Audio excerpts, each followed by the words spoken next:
morning and welcome to the lecture series Introduction to Interaction Design. In the previous lecture, we saw what type of raw data is gathered from interviews, questionnaires and observations. We also saw how themes are identified and data is categorized, as well as what kind of analytical frameworks should be used. So, in today's lecture, we will see how designers discover requirements. So, discovering requirements focuses on exploring the problem space and define what will be developed. So, in the case of interaction design, this includes understanding the target users and their capabilities and strengths, how a new product might support users in their daily lives, users' current tasks, goals and the different contexts, and constraints on the product's performance and etc. So, these form the basis of the product requirement and the foundation of design and construction. So, one may feel that it will be difficult to distinguish between requirements, design and evaluation activities because they are so closely related.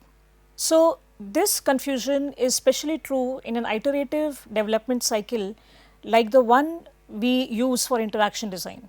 So, requirements, design and evaluation are all intertwined, with some design taking place while requirements are being discovered and when the design is evolving through various steps. So, this is where the cycle is being redesigned. So, because the development cycles are so iterative and short, so one may confuse the purpose of the different activities, but in reality each of them have a different emphasis and a specific goal, and each of them is necessary to produce a quality product. So, for any design problem, asking questions like what, how and why is very essential. So, we have to consider what is the purpose of the requirements activity and how to capture the requirements once they are discovered. So, the requirement activity sits in the first two phases of the double diamond of design.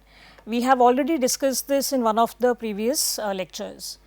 So, the two phases involve exploring the problem phase to gain insights and establish a description of what will be developed. So, requirements may be discovered through certain direct activities or also indirectly through the product evaluation stage, prototyping, design or the construction phase. At the same time, along with the wider life cycle requirements, discovery is an iterative process. So, these iterative cycles ensure that the lessons learnt through any of these activities provides a cross learning. So, generally the requirements they evolve as the stakeholders interact with the design and they learn how the process of design is moving forward. Now, capturing requirements, now they can be captured in several different forms. For some products such as a diet monitoring app, it may be appropriate to capture requirements directly through a prototype or operational product, but in case of other requirements like for example, process of booking a cab in a new city. So, in that case a more detailed understanding of requirements behavior will be required. So, before we start the construction of the final solution. So, ideally a structured notation to investigate the product's requirement is useful in this process. So, generally in all cases capturing requirements specifically is beneficial in order to make sure that key requirements are not lost through the iterations. So, in interactive products, they are used in a wide range of domain and have certain user expectations. The magnitude of the problem is important to consider. So, for example, a user may be temporarily disappointed if the shopping app he is using is giving incorrect information, but when it is concerned with arrival and departure timing of the train, so it would lead to a great loss to the passenger. So, it is important that we consider the level of complexity of the problems. So, this is a light-hearted version of the tree story that came out in the 1970s. So, this tells us how the same project is understood by the team members in a very different manner. So, the user begins by exaggerating their need, and how the project leader and the analyst and other team members, how they misinterpret this requirement. So, clearly the miscommunication that has happened has resulted in certain consequences, and if the iterative user centered approach is undertaken, then different perspectives are involved which will lead to a agreement. Now, for this requirement needs to be very clearly articulated. So, one of the goals of interaction design is to produce usable products that support the way that people communicate and interact in their daily lives. So, discovering and communicating requirements helps to advance this particular goal, because defining what needs to be built supports the developers and allows the users to contribute to the overall process very effectively. So, if the product turns out to be unusable or it is inappropriate, then everyone will be disappointed, beginning from the user to the design team. So, user centered design with repeated iterations and evaluations along with user involvement produces better products and avoids certain miscommunication and problems from happening. So, requirement is a statement about an intended product that specifies what is expected to do or how it will perform. So, we have an example here that a requirement for a smartwatch step counter feature is to be accurate, but another less precise requirement may be for teenagers to find the smartwatch more attractive. So, the requirements activity would involve exploring in more detail exactly what will make this watch more attractive and appealing to the teenagers. So, one of the goals of requirements is to identify, clarify and capture the requirements of the users. So, the process of discovering requirements is iterative, allowing requirements and their understanding to evolve over time. So, in addition to capturing the requirements themselves, this activity also involves specifying criteria that can be used to show in the when the requirements are fulfilled. So, for example, usability and user experience criteria can be used here. So, requirements come in different forms and at different levels of abstraction. So, in this example here, the requirements expressed are of generic requirement structure, which is called an atomic structure, and the diagram describes the shell and its fields. So, this shell indicates the information about the requirement of the user that needs to be identified in order to understand it. So, the shell is from a range of resources collectively called VOLAIRE, which is a generic requirement framework. So, although VOLAIRE is not specifically designed for interaction design, but it has wide applications in many different domains and has been extended to include the user experience analytics. So, in this example here, we can see that the inclusion of the fit criteria, which can be used to assess when the solution meets the requirement of the user. At the same time, we have indications like customer satisfaction, customer dissatisfaction, and also the priority of this need.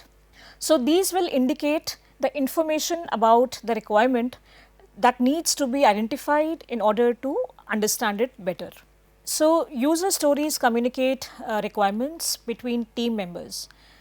Each represents a unit of customer visible functionalities and serves as a starting point for a conversation. which helps to extend and clarify the requirements. So, user stories may also be used to capture usability and user experience goals.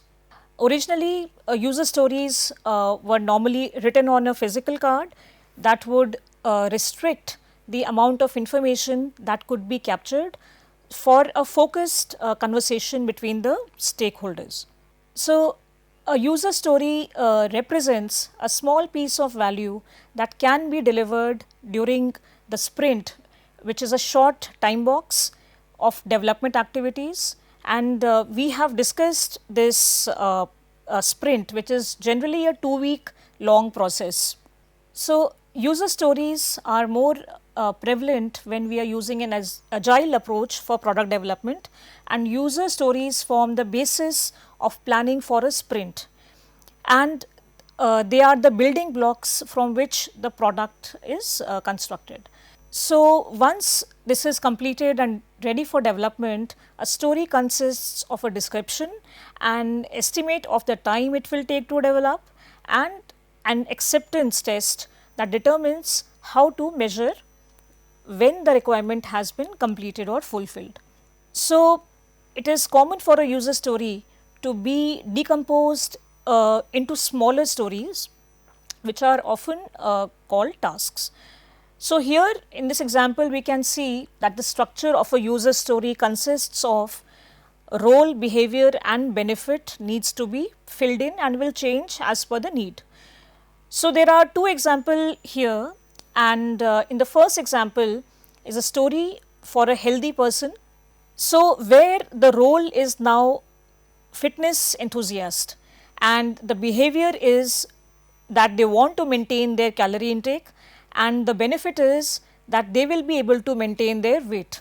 In the second example, where now on the other hand the application provider is here in the example, whose role is of the healthcare application provider.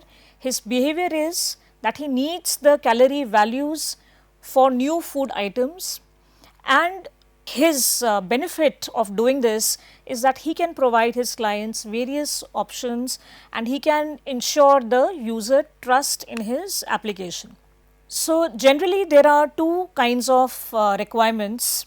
So, first is the functional requirement and the other is the non-functional requirement. So, the functional requirement is one which describes what the product will do, and the non-functional requirement describes the characteristics of the product or also the constraints that the product offers. So, for example, a functional requirement for a new remote teaching learning app might be that it will be challenging for a range of user abilities.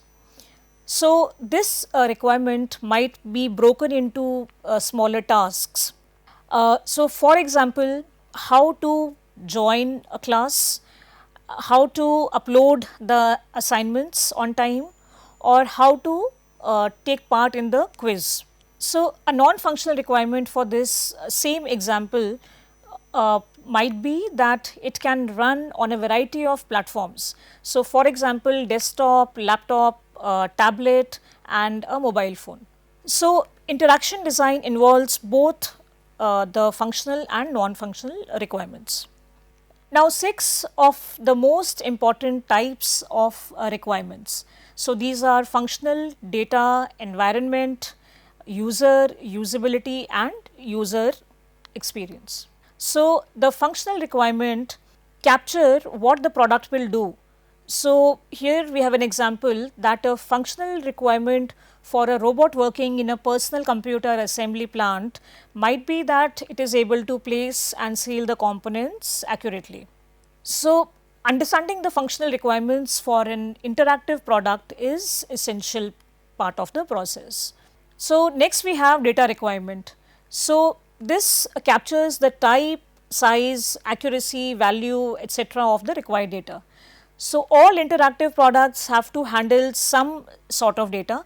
So, for example, if an application for buying and selling foreign currency is being developed, then the data must be up to date and accurate, and it is likely to change. The value of the money is likely to change many times a day. So, in the personal banking domain or where the money matters are concerned, data must be accurate and it should persist over months or probably even years. So, the third aspect, which is the environmental requirement, there are four sub requirements here. So, physical, social, organizational and the technical. So, the physical environment, we deal with factors like how much lighting is there, how much noise, dust, movement is there. So, how much can we expect in the operational environment?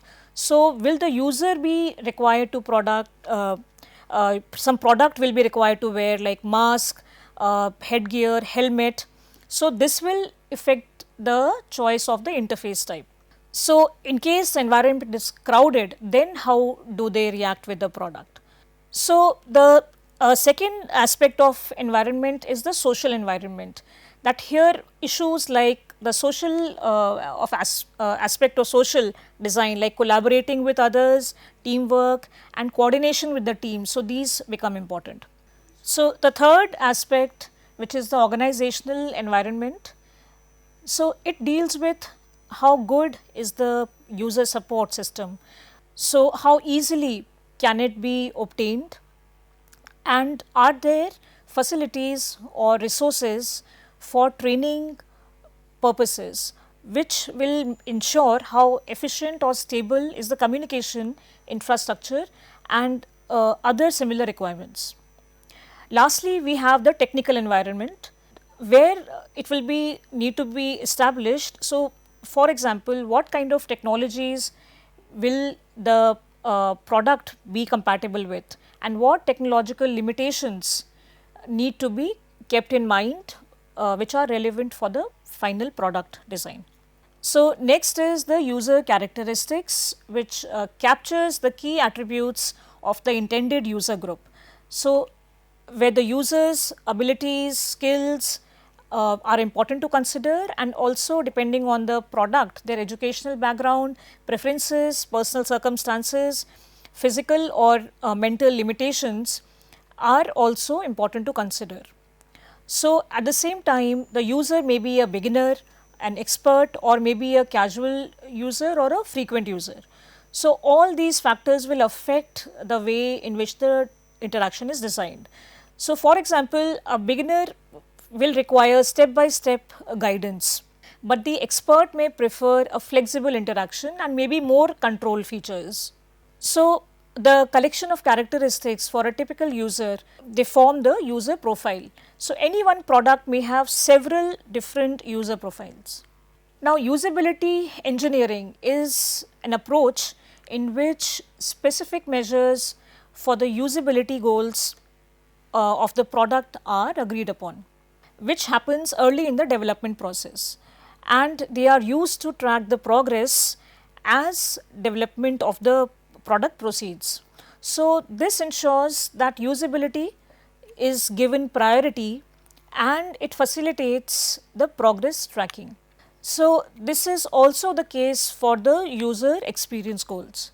Although it is harder to identify quantifiable measures that track these qualities, an understanding of their importance is needed during the requirements activity.